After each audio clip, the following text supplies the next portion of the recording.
Welcome to The Explainer. So today we're unpacking a text that is over 2,000 years old, but shockingly, it might just hold the exact cure for your modern workplace burnout. We're looking at the Bhagavad Gita. But listen, we are not going to treat this like some dense, untouchable religious relic. Instead, we're exploring it as a brilliant, highly practical psychological toolkit.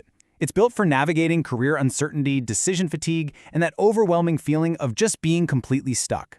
If you've ever felt drained by the endless demands of life, trust me, the insights here are going to be a massive breath of fresh air. To really grasp this epic without getting bogged down in academic theology, here's our roadmap. We'll cover 1. The battlefield within, 2. The path of action, 3. Mastering the restless mind, 4. Decoding your operating system, 5. Devotion and surrender, and finally, 6. Ancient wisdom, modern life. All right, let's jump right into Section 1, the battlefield within, the story of a crisis. So, picture the ancient epic of the Mahabharata. We are standing on a massive battlefield at Kurukshetra. The warrior prince Arjuna asks his charioteer, Krishna, to drive right into the middle of two huge armies that are basically ready to destroy each other. Arjuna looks across the lines and he sees his own relatives, his beloved friends and revered teachers. And suddenly, he completely breaks down. Now think about it for a second. Have you ever felt totally paralyzed by a difficult life choice? Just hitting a wall of intense anxiety or decision fatigue where you want to throw your hands up and quit? Well, that is exactly where Arjuna is in this moment. Just listen to how the text actually describes Arjuna's physical despair in chapter 1. Quote, "My limbs tremble, my mouth dries up, and my bow slips from my hand." I mean, the Gita is capturing the very real visceral symptoms of what we'd call a modern panic attack.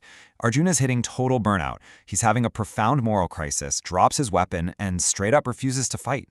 It's fascinating because this ancient crisis perfectly parallels the modern anxiety we deal with all the time, even if our quote-unquote battlefield is usually just an overflowing email inbox or a massive looming project deadline. Moving right along to Section 2, the path of action, Karma Yoga. So how exactly does Krishna respond to this total breakdown? Well, his first piece of advice revolves around the concept of dharma. In this context, it fundamentally means your specific duty, your purpose, and the right action that you must take in the world. Krishna explains to him that the entire universe runs on the principle of action. You can't just sit it out. Your dharma is your unique contribution to a diverse, functioning world. It's the thing you are uniquely suited to do. But here is the catch. And honestly, this is where the philosophy gets incredibly practical. Enter Karma Yoga. This is the path of selfless action performed without attachment to the ultimate results.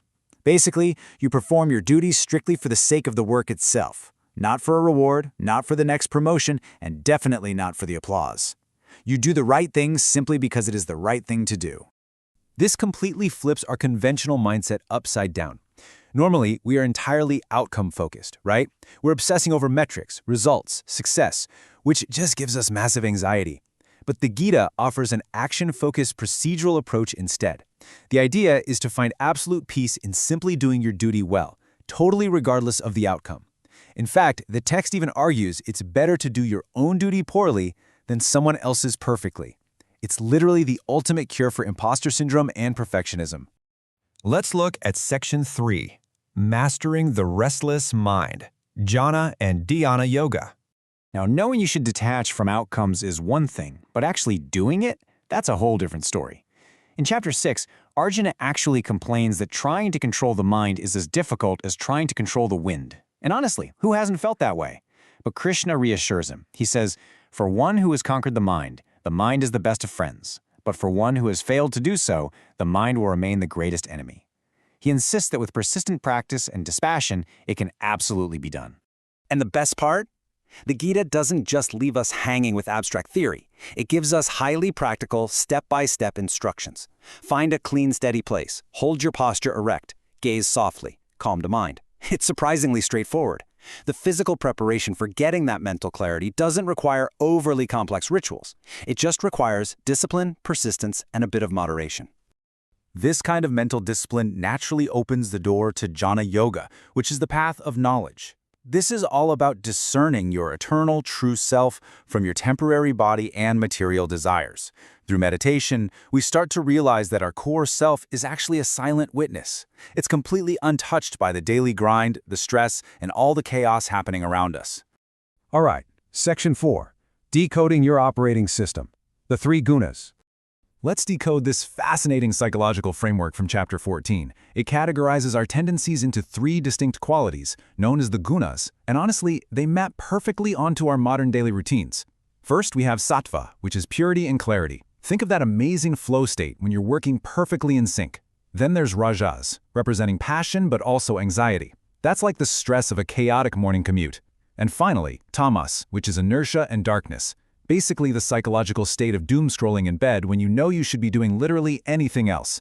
The ultimate goal here is to become a detached observer of these shifting energies, so you can eventually transcend them altogether. Moving to Section 5, Devotion and Surrender, Bhakti Yoga. So we've looked at knowledge and action, but Bhakti Yoga is the path of loving devotion and complete surrender to a highest ideal. Bhakti turns your daily, mundane actions into a form of profound devotion. Essentially, you sacrifice the stress of the outcomes to a higher purpose, turning your everyday work into a sacred offering rather than just another stressful grind. And this brings up a genuinely brilliant philosophical point, prioritizing the right procedure over the good outcome. When we obsess over getting good outcomes, we open ourselves up to being manipulated by moral parasites who take advantage of our conventional goodness. But by dropping that obsession entirely and just focusing on doing the right thing, we find absolute freedom and protect our integrity, no matter what kind of chaos is happening around us. Finally, Section 6, Ancient Wisdom, Modern Life. Actionable takeaways. Let's bring this entire explainer home.